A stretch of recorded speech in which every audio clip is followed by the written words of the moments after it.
Vemulawada rural మండలం మరిపల్లి గ్రామంలో గత 2 రోజుల క్రితం చెరువులో ఎండ తీవ్రతతో సుమారు 10 క్వింటాల్ చేపలు మృతి చెందాయని దీనిపై డిఎఫ్ఓ వెంటనే సర్వే చేసి మత్స్యకారులకు న్యాయం చేసి ఎక్స్గ్రేషియా ప్రకటించాలని బుధవారం ముదిరా సంఘం నాయకులు కోరారు. రానున్న రోజుల్లో మత్స్యకారులకు న్యాయం చేసి ఆదుకోవాలని కోరారు. ఈ కార్యక్రమంలో జిల్లా కోర్ కమిటీ సభ్యులు రేగుల మల్లికార్జున్, చొక్కాల రాము, రేగుల రాజేశం, పిట్టల వెంకటేశ, చక్కాల ప్రశాంత్, ముదిరా సంఘం అధ్యక్షుడు పండుగ మల్లేశం, తుపాకుల పరశురాం, రాజు తదితరులు పాల్గొన్నారు.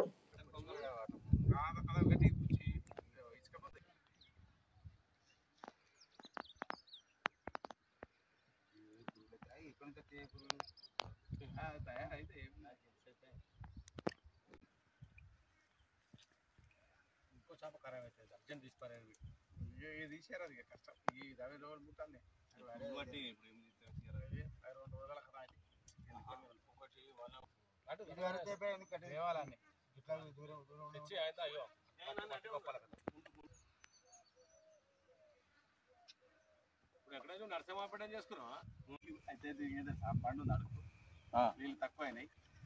బండ నీళ్ళ వేడికి బండ వేడి అవుతుంది.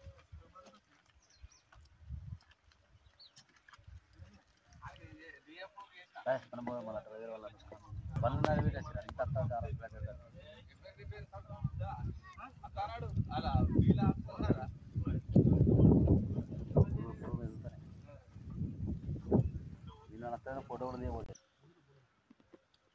నిన్న వస్తుంది అంత వనమే ఇది ఇల్లా అందులో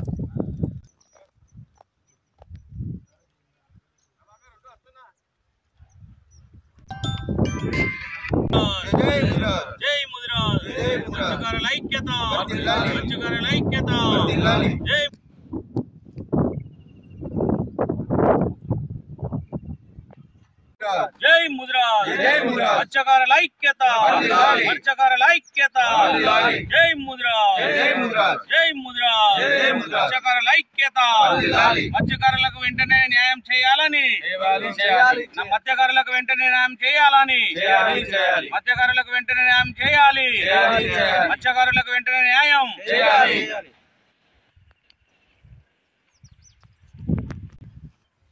వేములవాడ మండలం రూరల్ గ్రామానికి చెందిన మరిపల్లి గ్రామంలో గత 2 రోజుల క్రితం మరి వడదెబ్బ దాకి నీళ్లలో వడదెబ్బ దాకి ఒక 10 క్వింటాల వరకు చేప చనిపోవడం జరిగింది.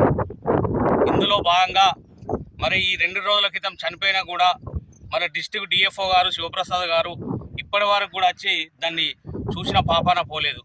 ఎందుకంటే గతంలో కూడా మునుపెన్నడు లేని విధంగా ఈరోజు రాయన్న సిరిసిల్లలో చూస్తే దాని మీదనే మా జీవనోపాధి చేసుకుంటున్నాం అని చెప్పి అందరికీ తెలిసిన విషయమే. అందులో మొన్న ముస్తాబాద్ మండలం, గంభీరావుపేట మండలం, నిమ్మపల్లి గ్రామాలలో కింటల కొద్ది చేప చనిపోయినా కూడా మరి ఆదుకునే నాయకుడు లేడు, ఆదుకునే ఆఫీసర్ లేడు. ఎందుకంటే ఇలా మత్స్యకారులు అందరూ చేపల మీదనే బతికి చేపల మీదనే చూసుకుంటూ ఇలా మాకు ఏం లేకుండా చెట్టు చేమ కూరగాయ ఏది లేకుండా రోడ్ల మీదకి వచ్చి ఇంత చేపలు పడితే బతికి మేము పొద్దున్నే లేచి చేపలు పట్టుకొని ఎన్నో 2 కిలోలు 3 కిలోలు దొరికితే దాని మీద ఉపాధి చేసుకునే వాళ్ళం మత్స్యకారులం, ముదిరాజులం. దీన్ని కమ్సే ఆఫీసర్లు ఇప్పటి వరకు కూడా 2 రోజుల క్రితం 2-3-4 రోజులు అయినా కానీ ఆ చేపలు మురుగుబట్టి చనిపోయినా కూడా పట్టించుకోవడం లేదు. దీనిపై తక్షణమే మాకు ఏదైతే మత్స్యకారులకు, ముదిరాజులకు చనిపోయిన వాటికి ఎక్స్గ్రేషియా ప్రకటించి అలాగనే రాష్ట్ర ప్రభుత్వానికి నివేదిక పంపాలని చెప్పి డిఎఫ్ఓ గారిని, మన కలెక్టర్ గారిని, దీనికి సంబంధించిన అధికారులను కానీ మేము డిమాండ్ చేస్తా ఉన్నాం. లేని పక్షంలో డైరెక్ట్ సర్కార్ రేవంత్ రెడ్డి దగ్గరికే పోతాం ఈ చేపలు తీసుకొని. ఎందుకంటే ఇది ఓన్లీ నామక వస్తే ఆఫీసర్లు వచ్చి చూసుకుంటూ పోవడమే తప్ప ఎలాంటి న్యాయం చేయలేదని, మత్స్యకారులకు ఎలాంటి న్యాయం చేయలేదని చెప్తున్నాం. గతంలో కూడా ఇదే పరిస్థితి జరిగింది. అప్పుడు జాకీర్ హుసేన్ ఎవరో డిఎఫ్ఓ గారు ఉన్నా కూడా చాలాసార్లు మేము మొరబెట్టుకున్నా కానీ ఎప్పుడు కూడా ఒక ఆఫీసర్ వచ్చి చూడలేదు. ఇప్పటి వరకు మరిపల్లి గ్రామంలో మేము మత్స్యకారులం, ముదిరాజులం జిల్లా నుంచి వచ్చి ఇప్పుడు చూస్తే ఆ చేపలను చూస్తే నెత్తి నోరు పట్టుకొని ఏడ్చుకుంటూ కూస్తుంటారు గ్రామస్తులు. తక్షణం వాళ్ళకు నష్టపరిహారం ఇచ్చి ఆదుకోవాలని చెప్పి మా రాజన్న సిరిసిల్ల ముదిరా సంక్షేమ సంఘం పక్షాన మేము డిమాండ్ చేస్తా ఉన్నాం. వేములవాడ రూరల్ మండలం మరిపల్లి గ్రామంలో గత 2 రోజుల క్రితం మరి చెరువులో పోచేటువంటి చేపలు ఎండ తీవ్రత తట్టుకోలేక మరి కింటల కొద్ది చేపలు మరణించడం జరిగింది. దాదాపు సోషల్ మీడియాలో కానీ ప్రెస్లో వచ్చినప్పటికీ మరి ఆ డిఎఫ్ఓ గారు కానీ సంబంధిత అధికారులు కనీసం కూడా ఇక్కడికి వచ్చి పరామర్శించకపోవడం మరి సిగ్గుచేటుగా మేము దీన్ని వర్ణిస్తూ ఉన్నాం. ఎందుకంటే మత్స్యకారులు ఎంతో కష్టపడి ఆ చేపలను పోసుకొని మన జీవనోపాధిగా ఆధారపడినటువంటి కుటుంబాలు, చేపల ఆధారపడే కుటుంబాలు ఉన్నాయి కనుక వెంటనే అధికారులు వీటిపై సమగ్ర విచారణ జరిపి వారికి ఇసుక ప్రకటించవలసిందిగా మేము సంక్షేమ సంఘం తరపున డిమాండ్ చేస్తూ ఉన్నాం. చేపలు మరిపల్లి సంఘం ముద్రా సంఘం ప్రెసిడెంట్. నా పేరు మల్లేశం.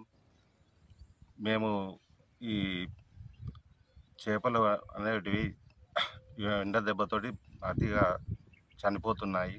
దీన్ని ఎవరు పట్టించుకుంటలేరు. దీని గురించి విచారణ చేసి మాకు న్యాయం చేయాలని డిఎఫ్ఓ గారిని, ఎమ్మెల్యే గారిని